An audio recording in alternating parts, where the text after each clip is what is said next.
हम सभी वक्त की दौड़ में बड़ी तेजी से आगे भागे जा रहे हैं। हम ये मान चुके हैं कि हम ना तो ये सफर छोड़ सकते हैं, ना ही अपनी किस्मत बदल सकते हैं। लेकिन अगर ये बात सही नहीं हो तो अगर हम भी गुजरे वक्त में पीछे अपने संदेश भेज सकें, ठीक है, और उन घटनाओं को बदल सकें जो हो चुकी हैं, या भविष्य में लाकर उसे बदल सकें, या अपने आज को नए सिरे से लिख सकें, तो क्या वक्त पीछे लौट सकता है?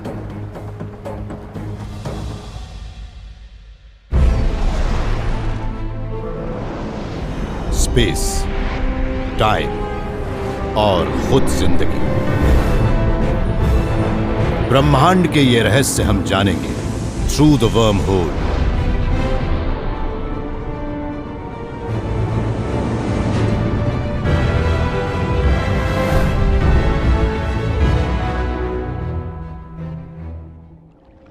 हम तो यही मानते हैं कि हमारा अतीत पत्थर पर लिखा जा चुका इतिहास है और आने वाला कल कोरी स्लेट जैसा है। लेकिन आइंस्टाइन के लॉज ऑफ रिलेटिविटी हमारे समय की सोच को धुंधला कर देते हैं। उस महान शख्स ने कहा था कि हमारे अतीत, भविष्य और आज के बीच का अंतर असल में बड़ा ही परसिस्टेंट इल्यूजन है। अगर ये सारा समय वहीं पर मौजूद है, तो फिर क्या हम समय की दिशा को बदल सकते हैं? कैलिफोर्निया यूनिवर्सिटी सैन डिएगो के क्रेग कैलेंडर एक फिलोसोफर है और फिजिक्स के साथ साथ कॉग्निटिव साइंस की भी स्टडी करते हैं। उन्हें इस बात पर हैरानी होती है कि हम समय को उस तरह से क्यों नहीं महसूस कर पाते जैसा वो है।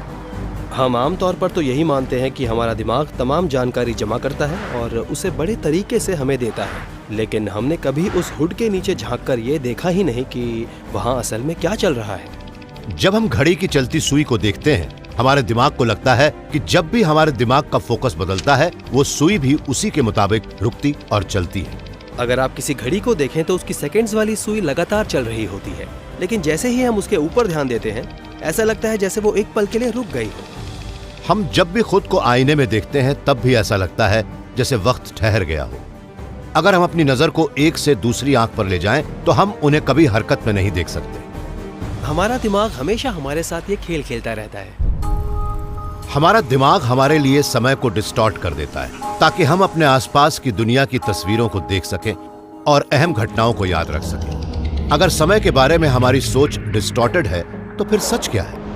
एल्बर्ट आइंस्टाइन की रिलेटिविटी की थियरी ये बताने की कोशिश करती है कि समय असल में कैसे काम करता है। उनका मानना था कि समय भी अंतरिक्ष के 3 डायमेंशन की तरह एक और डायमेंशन है, और इसी वजह से वो ये मानते थे कि कोई एक यूनिवर्सल अब जैसा समय नहीं होता। जैसे अंतरिक्ष में कोई एक यूनिवर्सल यहां नहीं होता, वैसे ही समय के साथ भी है। हम अभी सैन डिएगो में हैं, इसके अलावा बॉस्टन, लंदन और मॉस्को जैसी जगह भी हैं। कई और भी जगह हैं, हम उन्हें देख नहीं पाते लेकिन जानते हैं कि वो हैं। इसी तरह से समय में भी बहुत सारी चीजें हैं। ये सारा समय भी बाकी के 3 डायमेंशन के साथ मौजूद है। आइंस्टाइन ने समय के बारे में जो बताया है, उसके मुताबिक क्रेग का पानी में जाना, उसमें पैडल करना और उसके बाहर आना, ये सब कुछ एक दूसरे के साथ ही साथ होता रहता है। फिजिसिस्ट इसे व्यू ऑफ रियलिटी कहते हैं, और उसके मुताबिक जब सारा समय और स्पेस मौजूद होता है, ब्रह्मांड का ब्लॉक भी होता है और वो सब इस केक की तरह नजर आते हैं। तो चलिए मान लेते हैं इस ब्लॉक का ये छोर है और ये है हमारे ब्रह्मांड का छोर। इनके बीच ही सारी घटनाएं जमा हैं, जिनमें से कुछ अभी हमारे जन्म से जुड़ी हो सकती हैं और उनमें से ही कुछ हमारी मौत से भी जुड़ी होंगी। वो सब यही हैं। जाहिर है हम पूरे ब्लॉक ब्रह्मांड को साथ में नहीं देख सकते। हम सभी ब्रह्मांड को अपने अभी के स्लाइस के तौर पर देखते हैं। उस स्लाइस के पीछे की हर चीज हमारा अतीत बन जाती है और उसके आगे की हर चीज हमारा भविष्य होती है। ऐसे में हर ऑब्जर्वर को एक अलग स्लाइस मिलता है, जिसे वो अतीत, आज और आने वाले कल में काट लेता है, और ये चाकू ही उसका आज होता है। लेकिन जिस तरह दुनिया में सबको एक जैसा स्लाइस नहीं मिलता, वैसे ही सभी इस बात पर भी सहमत होंगे कि अब क्या है, क्योंकि सबके पास अपने अपने नजरिए का स्लाइस है। अब आप पृथ्वी पर अपने अब के स्लाइस की कल्पना कीजिए। आपके उस अब में लाइट है और पास के ही तारे अल्फा सेंटोरी का रात का आसमान भी है, लेकिन उसकी रोशनी आपके पास 4 साल बाद पहुंची है। मतलब ये कि आपके अब के स्लाइस में अतीत की वो घटना भी शामिल है जो अल्फा सेंटोरी पर हुई थी। अगर कोई अल्फा सेंटोरी पर से पृथ्वी पर देखता है तो उसके अब वाले स्लाइस में 4 साल पहले की वो घटनाएं होंगी जो पृथ्वी पर हो चुकी हैं। आइंस्टाइन का कहना है कि उस केक को काटने का कोई अलग तरीका नहीं है, उन सभी को काटने के वो सारे तरीके सही हैं और वो स्लाइस कई तरीके से स्पेस टाइम की अलग अलग घटनाओं को जमा कर लेते हैं। लाइट 1 सेकंड के कुछ ही भाग में हमारी पृथ्वी को पार कर लेती है। ऐसे में हमारा दिमाग हमें यह एहसास दिलाता है कि हम सभी का अब शेयर्ड है और वो हमें ये मानने पर भी मजबूर करता है कि समय चल रहा है, भले हमारा अतीत, आज और आने वाला कल एक ही साथ मौजूद है। क्रेग मानते हैं कि इसकी वजह यह है कि हमारा दिमाग अब के अलग अलग स्लाइसेस को देखता है, वैसे ही जैसे हम किसी फिल्म के अलग अलग फ्रेम को साथ में देखते हैं। ये क्या हो रहा है, इसके बारे में मैं यही कहूंगा कि शायद हमारी यादें एक ही दिशा में चल रही हैं। हमें भविष्य की यादें नहीं दिख सकती, इसलिए उसमें हमारा बचपन या हमारी जवानी वगैरह हो सकती है और हमारी पहचान का यही थ्रेड स्पेस टाइम में चलता है। इसी वजह से वो बहता हुआ नजर आता है, क्योंकि मैं ये कहानी अपने आप बना रहा हूँ। असल में इस ब्लॉक में कुछ भी नहीं चल रहा है। हम जिस समय को देखते हैं वो डिस्टॉर्टेड होता है, शायद फैब्रिकेटेड भी। तो क्या हम समय को अलग तरह से देखना सीख पाएंगे? समय कभी रुकता नहीं है, लेकिन हमारा दिमाग उसके एक ही पल को रजिस्टर कर पाता है। उस पल को ही हम वर्तमान कहते हैं। अगर वो सारा समय एक ही वक्त पर हो तो क्या हमारा समय को देखने का नजरिया नहीं बदल सकता और तब क्या हम भविष्य को नहीं देख पाएंगे?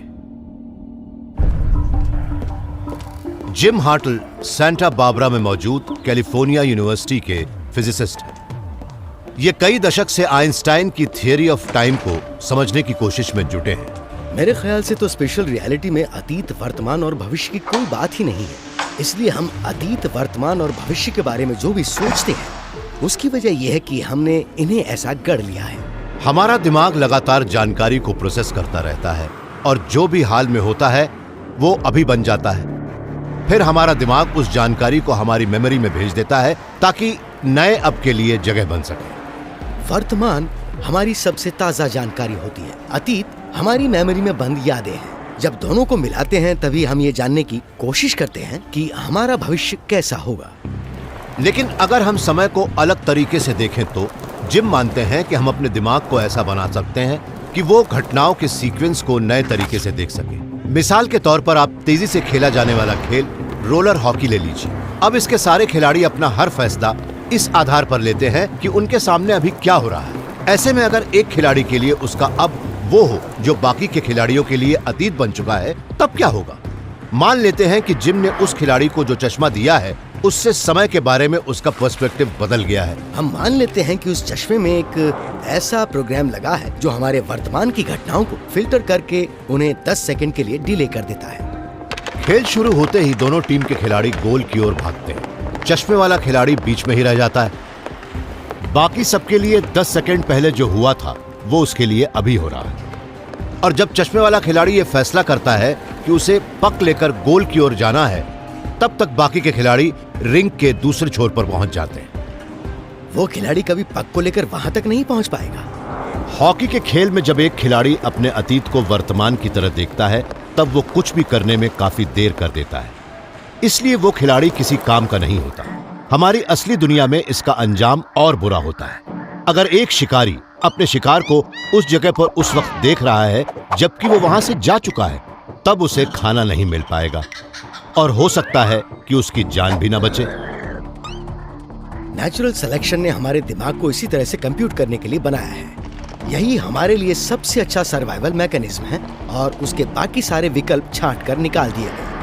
जिम अब ये जानने की कोशिश कर रहे हैं कि अगर एक आर्टिफिशियल दिमाग बनाया जाए और वो एक से ज्यादा अब महसूस कर सके तो क्या उसे कुछ फायदा होगा?